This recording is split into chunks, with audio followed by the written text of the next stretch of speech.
तमेव बन्धुश्च सखा तमेव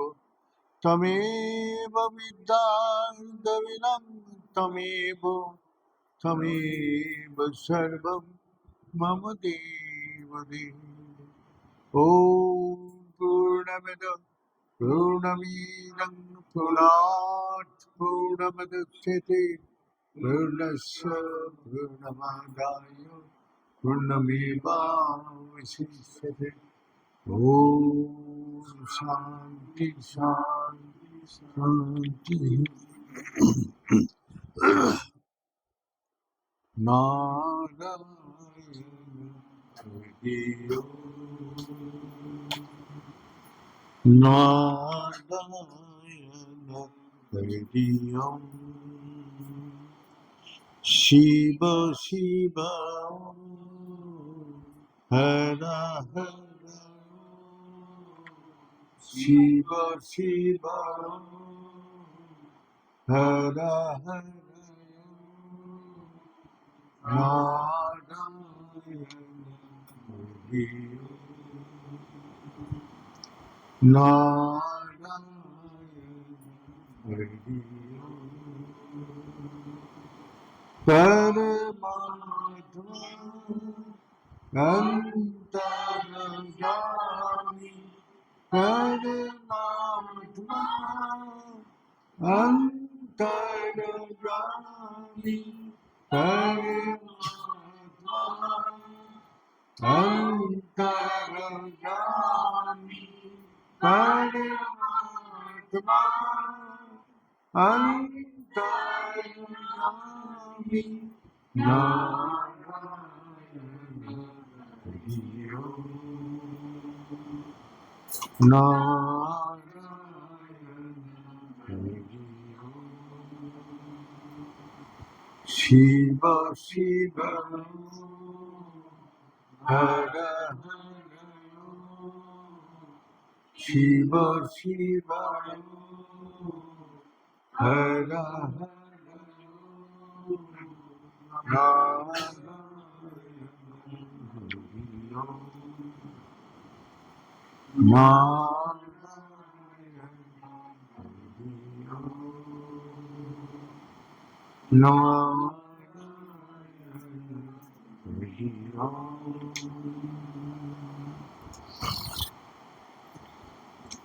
परमात्मा ने दया करके हर मनुष्य को अपना अंदर आके बैठे हैं। तो भगवान का दरबार में विचार करती है, जो शुभ अशुभ कर्म का विचार करती है और देखते हैं इसको कोई ऐसी माने मौका दिया जाए जो इस मौका से वो अपने को ऊपर उठाए। तो मनुष्य जन्म ही एकमात्र कर्म भूमि है और कर्म क्षेत्र भी है। मनुष्य देह छोड़ के और कोई भी धर्म का आचरण नहीं कर सकते। इसलिए शरीर माध्यम खुल धर्म साधनम, ये देह के माध्यम से शरीर को धारण कर सकते हैं। इस शरीर के माध्यम से धर्म का आचरण कर सकते हैं और कहीं भी नहीं।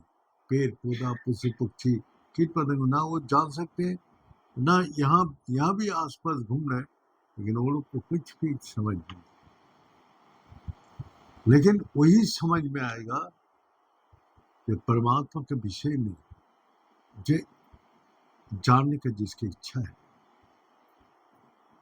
तो हम लोग क्या करते हैं, इस एग्जाम में गुरुजी हम लोग को बताते हैं अपना बुद्धि से, अपना क्षमता से, अपना मन का भावना से वो देखना चाहते हैं। बोले नहीं, ये नहीं होगा। तुम्हारा देह मन बुद्धि ये परमात्मा का वहां प्रवेश नहीं हो सकता। इसको छोड़ के तुमको जाना, ये तीनों छोड़ के।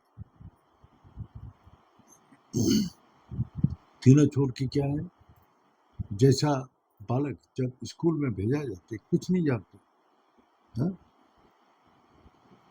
वो जो सिखाते हैं उसमें ही वो हाथ घुमाते रहते, वो अपना दिमाग नहीं लगाते, अपना जो जैसे जैसे बोलते हाथ घुमाते रहते, बोल रटते रहते। आज धीरे धीरे वो सब कुछ सीख गया। लेकिन जब परिपक्वता अवस्था होता है तो वो अपना अहंकार पैदा होता है। बोला वो ऐसा नहीं, ऐसा ये करो तो वो करो। तो हम लोग का भी मन, बुद्धि, इंद्रियां, युक्ति, तर्क और वास्तववादी का ऊपर विचार करते हैं, और विचार करके वो देखते हैं जो ये सही है कि गलत है। तो इसी प्रकार गुरु जी के कहानी सुनाया। बोलते हैं अनाड़ी ओझा जम बराबर, अनाड़ी ओझा जम बराबर।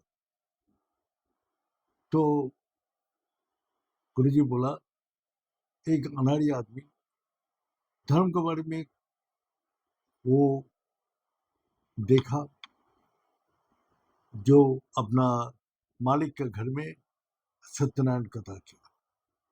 सत्यनारायण कथा में बहुत ये करके अपना पूजा अर्चना, अपना आरती भजन करके सत्यनारायण कथा सुनाए।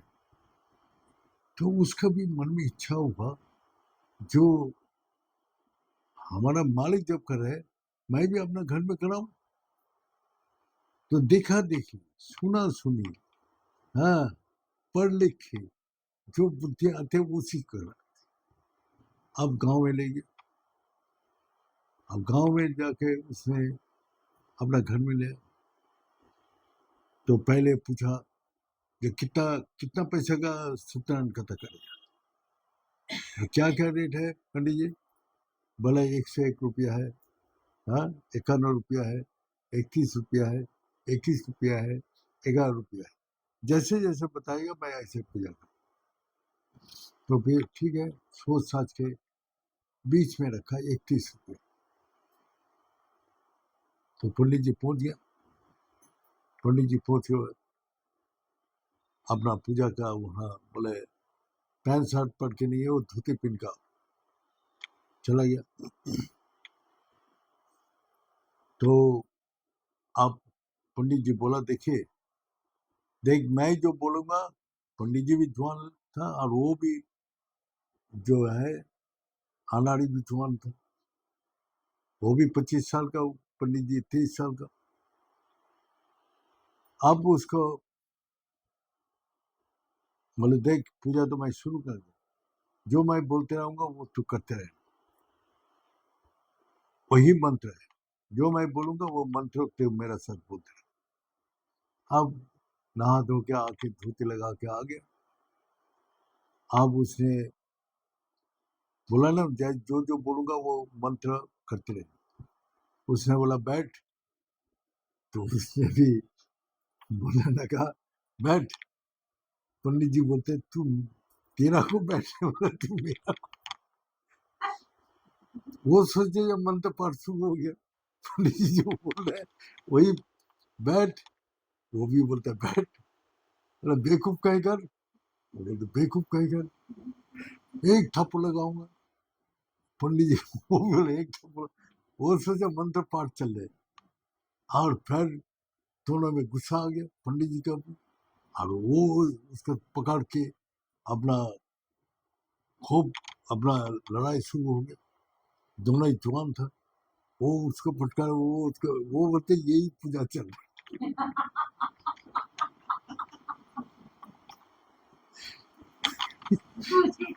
फिर फिर बहुत देर लड़ाई कर, बहुत देर लड़ाई करने के बाद फिर बोला ठीक है। वो भी नहीं छोड़े, वो भी नहीं छोड़े, वो उसको पलटा दे, वो भी उसको पलटा रहे। ऐसा करते करते दोनों ही थक गया। तो पंडित बोला, भाई तू तो करे, तू तो अनाड़ी हो जाए, जब बराबर कमा भी, तो मेरा दक्षिणा तो दे दे।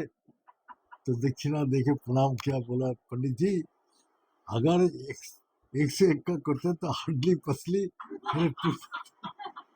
और 51 रुपया अगर क्या हाल होता। 21 रुपया किया तो बच गया, 31 रुपया से बच गया। हाँ, नहीं तो हमारा तो हाल खराब हो जाता। तो पंडित जी बोला बाबा अनाड़ी होता जब बराबर ये गुरुजी बताता था, आज प्रैक्टिकली देख लिया। ये अनाड़ी जो है देखा देखी सुना सुनी पढ़ लिख के जो धर्म का आचरण करते उसका हाल भी इसी प्रकार है। हाँ, वो अपना लड़ते जा रहे, वो भी अपना ये करते जा रहे। तो इसी प्रकार दोनों में कोई पंडित जी तो ऐसा पल्ला में पड़ गया। फिर गुरु जी बोला, एक अपना भक्त अपना गया शहर में जाके गुरु जी को देखा। 100 गर्मी का दिन था, 108 घड़ा से मिला रहे। हाँ, और उसको ढिला ढुला के अपना बैठा के पूजा वूजा कर रहे। तो गुरुदेव आया, तो वो भी अपना घर में गाँव में बुलाए। हाँ, बोले गुरुदेव हमारा घर तो आपने कभी नहीं गया। बोले कहाँ है? गाँव में है। बोले ठीक है, मैं आऊँगा। सर्दी का टाइम था।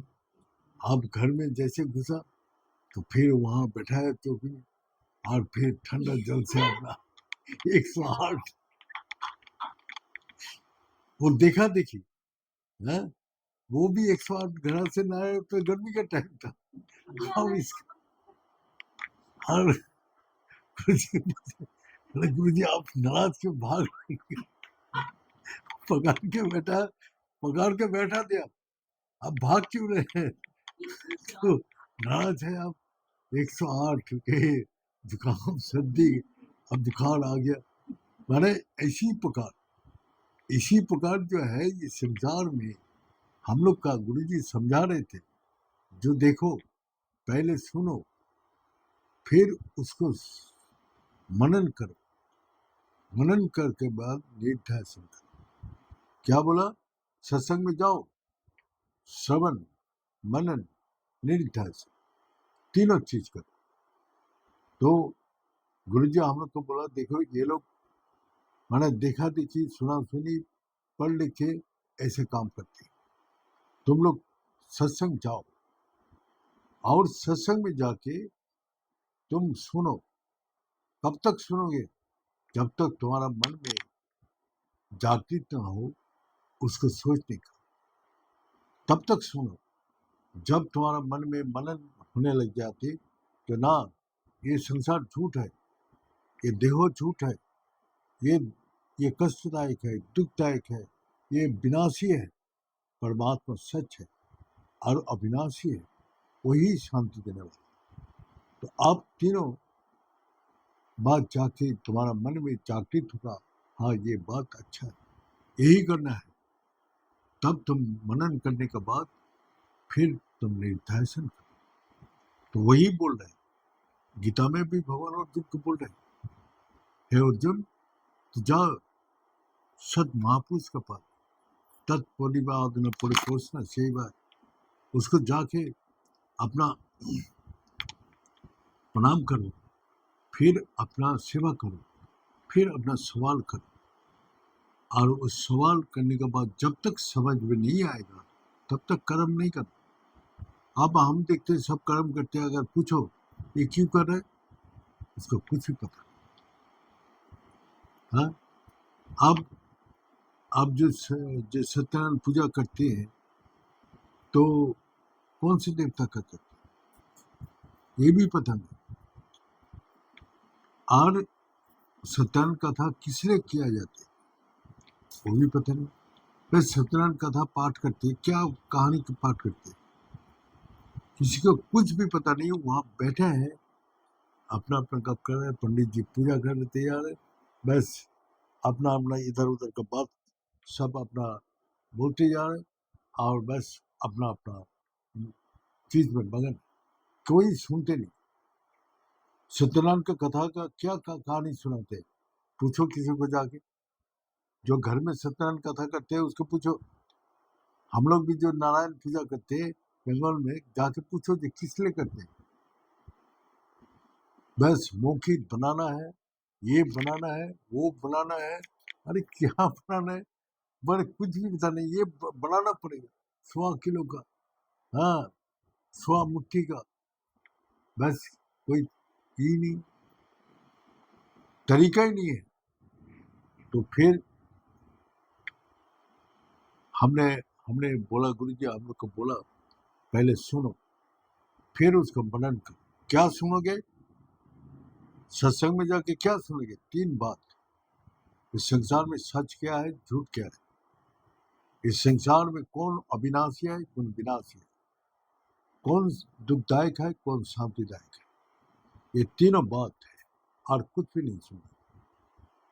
और ये सब जो बाहर का जो चीज है ये कहानी है। ये तीनों बात ही इसी प्रकार आदि गुरु शंकराचार्य भी बोला, अर्ध श्लोक प्रवक्ष्यामि जदुक्त कोटि ग्रंथ भी। जो मैं आदि श्लोक में वर्णन कर कोटि कोटि ग्रंथ जिसको वर्णन करती है, कोटि कोटि अर्ध श्लोक प्रवक्ष्यामि जदुक्त कोटि ग्रंथ भी, कोटि कोटि ग्रंथ जिसको व्याख्यान कर रहे, मैं आधा श्लोक में मैं वही बोल, जगत मिथ्या ब्रह्म सत्य जीव ब्रह्म ना हो। तो ये बात को तुम मनन करो। हाँ, जगत मिथ्या है कैसे तुम सोचोगे, और ब्रह्म सत्य है ये कैसे तुम जानोगे। तो उसके लिए पहले तुम मनन करो। तो जो स्थायी और अस्थायी है,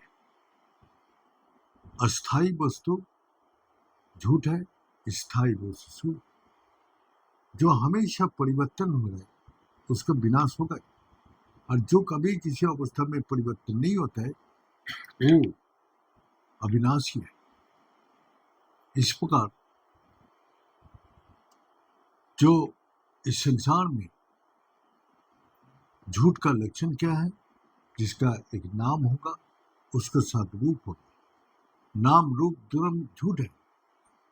तो पहले इसको मनन करो, देखो जो नाम रूप झूठ है, हाँ? और जो परिवर्तन हो रहा है वो भी विनाश हो जाता है।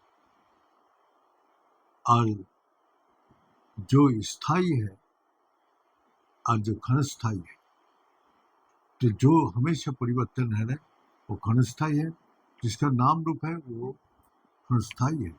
स्थायी तो एकमात्र जो नाम रूप से मुक्त है, जो अविनाशी है, कभी जिसका विनाश नहीं होता, और वो हमेशा के लिए।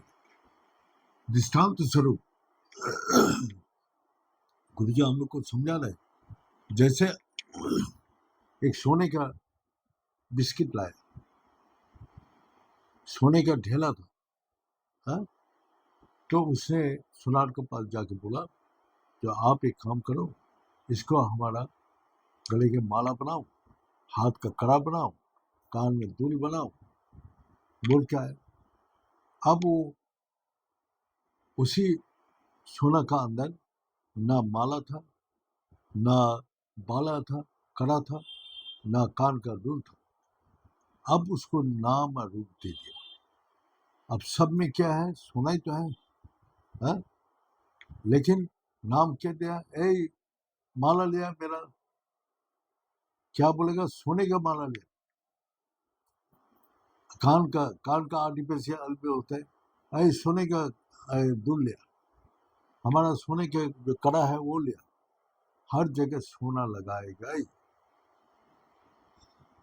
अब कुछ दिन अच्छा नहीं लगा, डिजाइन ये वो सब पुराना हो गया, सोनार को जाके बोला इसको अब वैसे ही सोना बना के रख, हमको अच्छा नहीं लग रहा, अलग। वो भी फिर आग में जला के ढेला बना के दे दिया। तो वो जो नाम रूप था, हा? जो आकार था, जो आकार का परिवर्तन था सोने के ऊपर, तो वो सब खत्म हो गया सोने का। तो पहले भी सोना था, जब अलंकार का रूप दिया तब भी सोना था, और बाद में भी सोना नहीं। तो हमेशा जो परिवर्तन का बाद भी वही एक ही रूप रहते हैं उसको। लेकिन बीच में जो आकार दिया और जो इसका अंदर परिवर्तन लाया सोने का ऊपर, जो कान का दूल, माला, कड़ा, ये सब बनाए, ये सब झूठ है। तो इसीलिए गुरु जी बोल रहे हैं, तुम्हारा जो नाम है ये झूठ है। तुम्हारा ये देह का अंदर कहाँ नाम है तुम्हारा? हाँ? अगर हमको गुरु जी पहले ही पूछा तुम्हारा नाम क्या है, तो हमने अपना नाम बता दिया। कहाँ इस शरीर के कौन से पार्ट का वो नाम है बताओ। ये पैर है, ये हाथ है, ये मुख है, ये कान है, ये नाक है, ये आंख है। तुम्हारा नाम कहाँ है इस बॉडी में है, दिखाओ। तो हम बोल नहीं पाए। गुरु जी बोलते तुम्हारा नाम वहाँ साइन बोर्ड में लगाते, तुम साइन बोर्ड बन गया। हाँ, तुमने कॉपी में लिख दिया तो कॉपी में घुस गया तुमने, तो तुम्हारा नाम कहाँ है? तो ऐसी आदमी जानते नहीं, किंतु लेकिन मैं वो नाम रूप मैं हूं। तो इसी प्रकार गुरु जी हम लोग को बोल रहे हैं, जो तुम तो अपने को ही नहीं जानते हो तो अपना उद्धार कैसे करोगे? अपना अपना सुख, शांति, आनंद कैसे तुमको मिलेगा? जब तक तुम अपने को नहीं जान पाओगे कि संसार का हजारों चीज इकट्ठा कर, धन संपत्ति मान प्रतिष्ठा जस ख्याति, तुमको कोई शांति नहीं मिल सकती। करके देखो, जब राजा चक्रवर्ती राजा तक भी शांति नहीं मिला तो तुम्हारा कैसे शांति मिलेगा? तो इसीलिए राजा जनक, जिसका घर में सीता मैया ने जन्म दिया, लालन पालन, रामचंद्र जी जिसके दामाद थे, उसको भी सब कुछ मिलने के बाद भी शांति नहीं। वो अपना ब्रह्म ज्ञान के लिए तलाश के लिए शांति चाहिए। ब्रह्म ज्ञान के लिए उसने अपना गुरु के सामने जाके तन मन धन सब कुछ समर्पित किया, सिर्फ उस शांति के लिए। अगर उसी धन संपत्ति में ही अगर मान प्रतिष्ठा जस ख्याति में अगर होता तो फिर उसमें तो शांति आनंद सुख सबकी प्राप्त होता। तो ये जब तक तुमको ये संसार दुखदायी नहीं होगा, कष्ट नहीं देगा, जब तक तुम देखोगे ये संसार में आ रहे या जा रहे, और आने जाने की कोई उम्र नहीं है, कोई मौत का कोई उम्र नहीं होता है, कोई भी किसी उम्र में मर सकता है, कोई गारंटी नहीं। तो इसीलिए इस संसार का जो झूठ है उसको कोई गारंटी नहीं, लेकिन सच का गारंटी है। सच पहले भी था, अभी भी है, बाद में भी रहेगा। तो सोना जैसा अलंकार को रूप दिया, लेकिन सोना पहले भी था, अलंकार में भी सोना था, बाद भी सोना था। इसी प्रकार तुम्हारा अपने स्वरूप को बोध कर, जब बोध कर लोगे सारी दुखों का तुम्हारा नाश हो, सारी चिंता भय से हमेशा के लिए तुम मुक्त हो। इसीलिए सब महापुरुष जितना भी आया, माने जो सत महापुरुष, वो लोग यही उपदेश किया, जो देखो देखा देखी सुना सुनी पढ़ लिखे मत करो, जाओ सत महापुरुष का बैठ के सत्संग सुनो। सत्संग सुनने के बाद कब तक सुनोगे? जब तक तुम्हारा मन में एक क्वेश्चन ना आए, जो ये सच है ये झूठ है, जब ये अविनाशी है ये विनाशी है, और ये शांतिदायक है ये दुखदायक है। जब निश्चय नहीं करोगे तब तक तुमको कुछ भी प्राप्ति नहीं। निश्चय करने के बाद क्या करोगे? निरिध्यासन। निरिध्यासन का अर्थ क्या है? जब तक तुम्हारा देह मन बुद्धि लय नहीं हो जाते तब तक तुम उसमें 3 घंटा